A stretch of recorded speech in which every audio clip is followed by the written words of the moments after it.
I never expected to find freedom when my world fell apart. Today I run a transportation company valued at $20 million. But 2 years ago, I was just a man whose fiancée stood in our kitchen screaming that I was nothing without her. When I calmly said, "We will see," she had no idea those 3 words would change everything. Sometimes the people who should believe in you the most are the ones who believe in you the least. If you are watching this, tell me where you are viewing from. Hit that like button and subscribe to follow my journey from rock bottom to success against all odds. I used to think I had everything figured out. At 32, I was a marketing executive at Sullivan & Gray, one of the most prestigious firms in Boston. My salary was impressive, my corner office had a view of the harbor, and I drove a car that turned heads. But most importantly, I had Amanda. We met at a charity gala 3 years ago.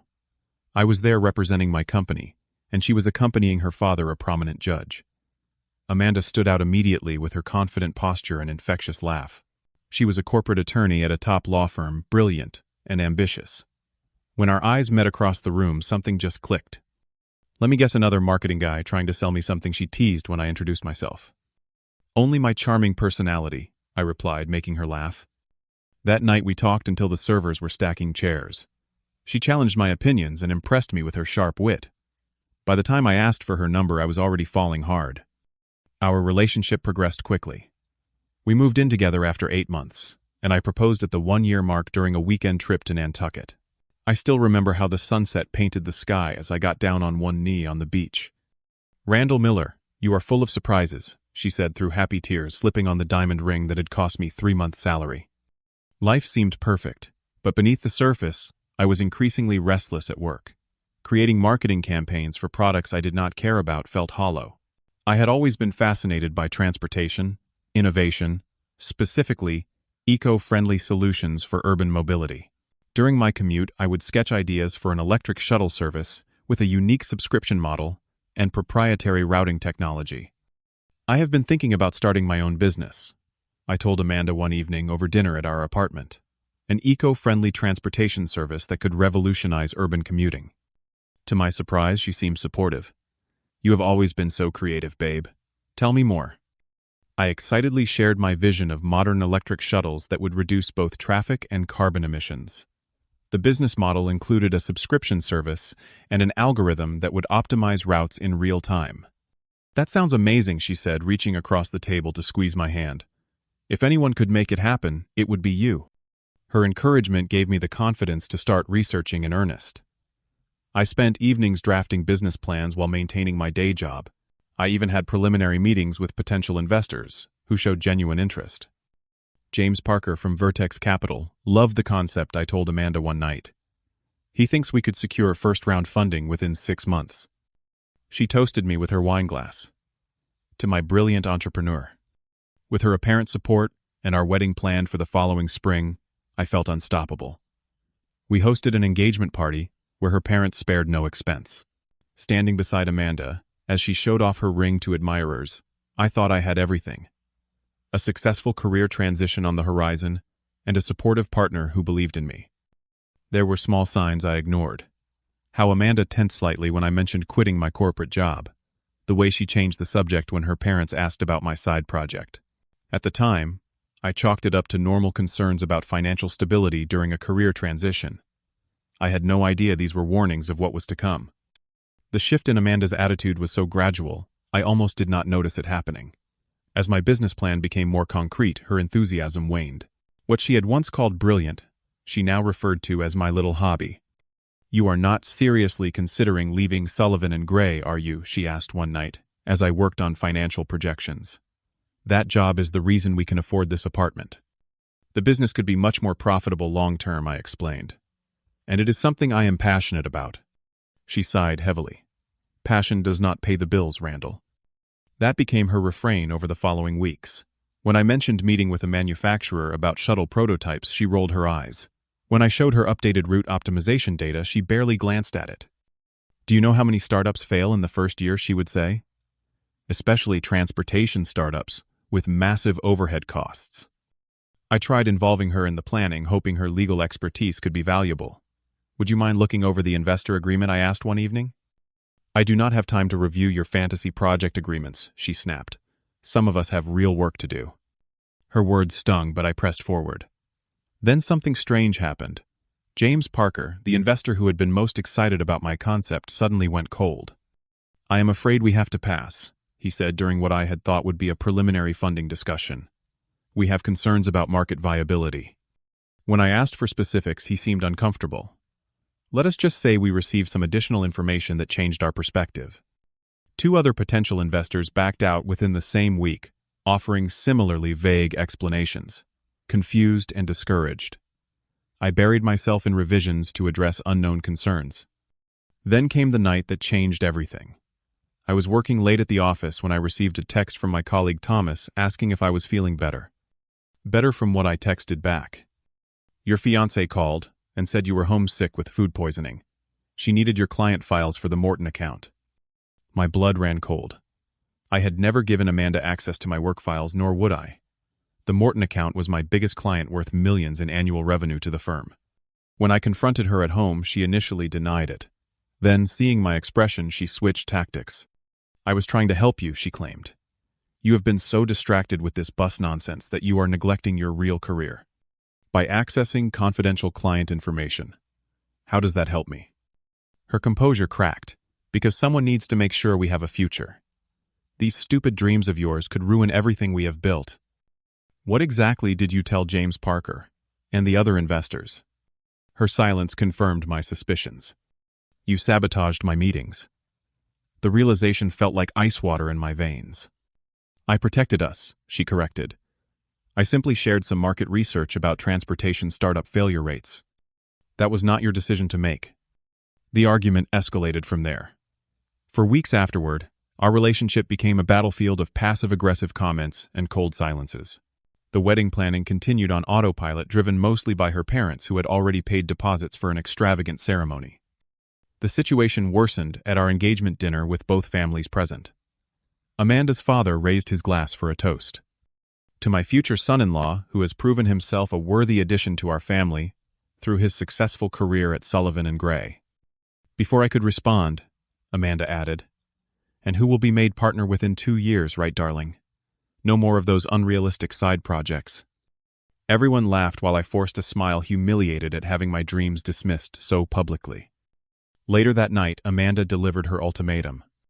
"You need to choose Randall, me and the life we have planned, or this silly bus idea that will never work. Why cannot I have both? Why cannot you support what matters to me?" "Because I will not be married to a failure," she shouted. "My friends are marrying men who are partners at law firms and investment banks, not dreamers who throw away promising careers to drive buses." I spent the next several weeks trying to save our relationship while staying true to myself. I suggested compromises, keeping my job while developing the business on the side, taking a smaller role in the company while bringing in experienced management. Amanda rejected every option. The final blow came when I discovered she had been discussing my concerning behavior with my boss. He called me into his office with a concerned expression. "Amanda mentioned you might be going through something. She is worried about your mental health and judgment lately." The invasion of privacy and betrayal cut deeper than anything. The woman who was supposed to be my partner was actively working to undermine both my dreams and my current career. The breaking point arrived after a work function where Amanda had charmed everyone while subtly highlighting what she called my current career confusion to my colleagues. In our kitchen that night, exhausted from maintaining appearances, I finally told her I was still pursuing my business. "You are choosing this fantasy over us?" she asked, incredulously. "I am choosing not to abandon something important to me." Her face contorted with anger. "Who do you think you are? You are nothing without me and my family's connections. Nothing." The words hung in the air between us, finally exposing the truth of how she saw me, not as a partner, but as an accessory to her perfect life plan. "We will see," I said quietly. "What is that supposed to mean?" she demanded. "It means we will see who I am without you." I spent that night in a hotel, my mind clearer than it had been in months. By morning, I knew exactly what I needed to do. I returned to our apartment while Amanda was at work and packed my essential belongings. I left the engagement ring on the kitchen counter with a short note. "You are right. We want different things. I wish you well." That same day, I submitted my resignation at Sullivan & Gray. My boss was shocked. "You are walking away from a partner track position. For what?" for the chance to build something of my own. I found a small studio apartment that I could afford for a few months on my savings. The contrast to our luxury condo was stark: a mattress on the floor, a folding table as a desk, and my business plans covering one wall. But for the first time in a long time, I could breathe freely. With no safety net, I threw myself into launching my company, Green Route Transit. I lived on ramen noodles and coffee, working 18-hour days. The first months were brutal. Without Amanda's sabotage, I secured modest seed funding, but far less than I had initially hoped. The turning point came when I met Jordan, while trying to negotiate prices on second-hand shuttles I could afford to retrofit. "These engines are garbage," he said bluntly, wiping grease from his hands as he inspected my potential purchase. "But I could rebuild them to be twice as efficient and half as polluting." Jordan became my first employee, a mechanical genius who shared my vision for sustainable transportation. Together, we converted 2 shuttles into electric hybrids, working nights in a rented garage space. Our first contract was with a small tech company looking for employee transportation alternatives. The pay was minimal, but it was a start. We expanded to 3 routes, then 5, gaining a reputation for reliability and environmental commitment. 6 months in, I met Lucia at a green business conference, where I was presenting our concept. As an environmental consultant with city planning experience, she immediately grasped the potential impact of our model. "Your routing algorithm is fascinating," she said, staying after my presentation to discuss details. "Have you considered integrating with public transit systems?" Her question led to a 3-hour conversation, and eventually a consulting arrangement. Lucia brought expertise that transformed our business model, helping secure our first municipal contract. Unlike with Amanda, working with Lucia felt like true partnership. She challenged my ideas substantively but never dismissed them. Our professional relationship evolved naturally into friendship, and over late nights perfecting proposals, something deeper grew. "You seem happier discussing bus routes than most people do discussing their vacations," she observed one evening. "I am building something that matters," I replied. "That makes all the difference." The contrast with my previous relationship became increasingly apparent. Lucia valued my ambition rather than seeing it as a threat. She contributed ideas rather than obstacles. And most importantly, she saw me for who I was, not what I could provide or how I fit into her life plan. Our breakthrough came when Jordan developed a proprietary battery system that extended our vehicle's range by 40%. Combined with our routing software, this technology gave us a significant competitive advantage. Investors who had previously passed suddenly expressed renewed interest. 1 year after leaving Amanda, Green Route secured major funding. 6 months after that, we won a citywide contract to provide supplemental transit services. My tiny company of 3 had grown to a team of 28. Through it all, my relationship with Lucia deepened. Unlike the whirlwind intensity with Amanda, this connection built slowly on a foundation of mutual respect. Our first kiss happened naturally, after celebrating a contract victory, and neither of us tried to define what we were becoming. We were simply present with each other, supporting each other's growth. "Do you ever regret walking away from your old life?" Lucia asked me once. "Not for a second," I answered truthfully. "That was never really my life. It was someone else's idea of what my life should be." 2 years after Amanda's fateful words, Green Route Transit had become an industry success story. We had expanded to 3 cities, our technology was being licensed by municipalities nationwide, and we were moving into new headquarters in a renovated warehouse downtown. I was in my office, reviewing expansion plans, when my assistant buzzed me. "There is an Amanda Pierce here to see you. No appointment." Hearing her name sent a jolt through me. "Send her in." She looked exactly as I remembered, yet somehow different. Still elegant in her designer suit, still beautiful, but her confident smile seemed forced. "Randall," she said, looking around my office with poorly concealed surprise. "This is impressive." "Thank you," I replied. "What brings you here, Amanda?" She placed her purse on a chair, taking her time. "I was nearby for a deposition, and thought I would see how you were doing. Catch up with an old friend." "We were never friends," I said gently, "but I appreciate the thought." Her practiced composure slipped slightly. "I have been following your success in the business journals. Green Route is making quite a splash. Venture capital funding municipal contracts. You have done well for yourself. We have a great team. I always knew you had potential." I could not help but laugh.